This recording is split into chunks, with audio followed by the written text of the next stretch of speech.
قاعدة الصبح بأمان الله. انتوا تعرفون أنا البارحة دخلت قست ويا ريدر وما عندي أي إشي وياه، ما عندي، أتمنى له كل الخير يعني. دخلت قست عادي لأنه أنا ما عندي مشكلة وياه ولا شايلة بقلبه عليه ولا حاقدة عليه. وأنتوا شفتوا هذا الشي كل الزين اللي عندي باللايف، وشفتوا مع إنه هو كان قالب خلقته، كان منفسن، ما أدري شلون، ما أدري شلون يحكي وياي، وحطوني زي مو حلو هذا الشي. تمام. فالمهم انتوا كنتوا حاضرين، صح لو مو صح؟ مع انه هذا الشيء جرحني وانا قاعد اسولف وياه وقاعد يحكي وياي ما ادري شلون وما ادري شلون يحكي وياي، كلش قهرني هذا الشيء.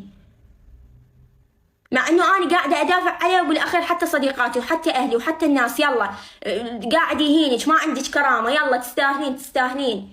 يعني كلش كلش كلش عيب هذا الشيء. انا اذيته بشيء زين. شغله ثانيه، من يقعد يحكي اني طبعا انا ما ادري، يعني انا من حكولي هذا الكلام ما صدقت لحد ما قعدتني الصبح شايفه فيديو على اكسبلور من ريدر قاعد يحكي، من يقول صراحه انا شفت عنها اشياء مو حلوه، وقاعد يشوه بسمعتي، يعني قاعد ينطي بيا.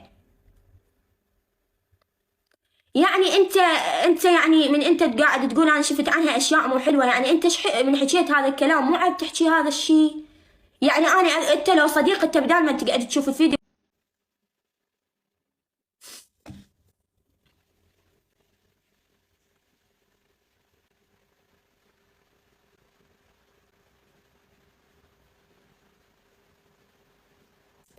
يعني كلش عيب. قلنا صاحبك حلو بس لا تاكله، لا تاكله صاحبك، عيب عيب. ليش انا ذاك اليوم نتعارك وهاي، يعني ما عندي شيء وياك. ذاك اليوم سوى ويا مقلب، صار بيك حادث، فورا سديت اللايف ورحت قلبت الدنيا عليك رسايل الصاير وراك خو ما صاير بيك شيء. يعني ليش انا مسويت لك شيء؟ انا جايبه موضوعك باللايف، انا حاكي عليك، من تقعد تشوه بسمعتي وتطبيع باللايف مو عيب هذا الشيء؟ شفت عنها اشياء ما حلوه وانت صاعد قست رباعي العالم كلها دا تشوف. ليش مو حرام عليك؟ وحق الله دا احكي وجسمي يرجف. مقهورين انا وامي من شفنا الاكسبلور، يعني قعدت انا وشايطه قلبي، والله قلبي حتى قلبي قام يأذيني والله. يعني اوكي شفتني ما دا احكي شفتني انسان، والله انا انسانه وحدي يعني ويا اهلي والحمد لله والشكر. امي وياي، انت وياي، خواتي وياي، الحمد لله والشكر. بس وخلص انا بعد لا اردن عليه ولا احكي وياه. وشفت البارحه من دخلت قست سوى بيا، انا لا شايله على قلبي يعني قالب وجهه بنفس خلقته. عليش؟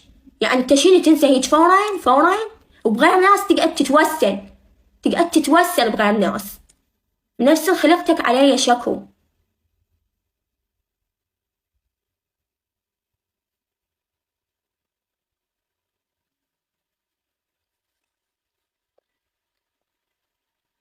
والله بيا غصة بقلبي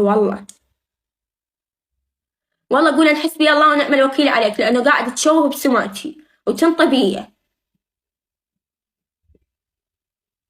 انت فجأة تقولين بعد ما اطلع وياك. زين سؤال انا قلت له ما اطلع وياك، قلت له خلي الموضوع خصوصي ومن تسد اللايف نحكي هميا.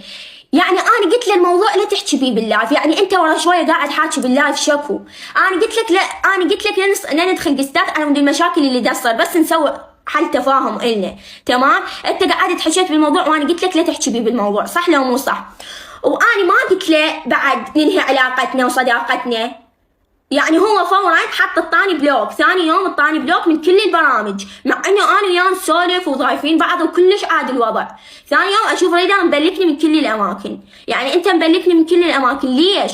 تذكرون هو من اني بلكته سوى بيا قدام الخلق كلها، ثلاث قاعدين تعتذرين.